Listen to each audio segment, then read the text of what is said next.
pertinent, avec ces points réalisables, avec ces points qui méritent une attention particulière. Je l'ai dit il y a de cela 2 jours au président de la République. Je lui ai dit que nous comptons marcher aujourd'hui avec des points pertinents. Le président a rétroqué en me disant « marcher c'est bon, c'est du sport, ça fait perdre quelques kilos de graisse ». Je lui ai dit « en ce moment-là, on vous invite, puisque vous aussi, vous en avez besoin, monsieur le président ». Mais il m'a dit que nous sommes dans un pays démocratique. Je lui ai dit « oui, la démocratie, il ne faut pas que ça soit un slogan qui s'arrête juste à l'étape d'un slogan. Il faut que ça soit une réalité qu'on vit et des points qu'on prend en considération.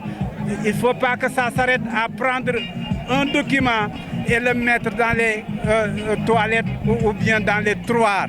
Jamais. Nous sommes venus pour aviser, nous sommes venus pour alerter. Si l'alerte n'est pas bien entendue, si notre appel n'est pas bien entendu, on va passer à une vitesse supérieure, toujours derrière la cape.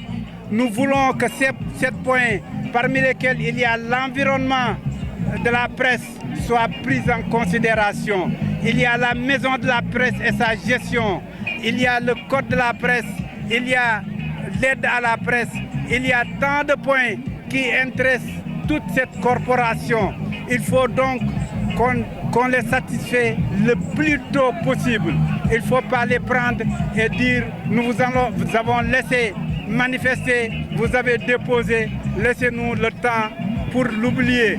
Non, on dit souvent que la négociation ou aller autour de table d'une négociation ou faire une manifestation est le meilleur moyen de faire oublier un problème. Non, nous refusons de déposer et d'être oubliés. Il faut qu'il y ait un suivi au jour le jour.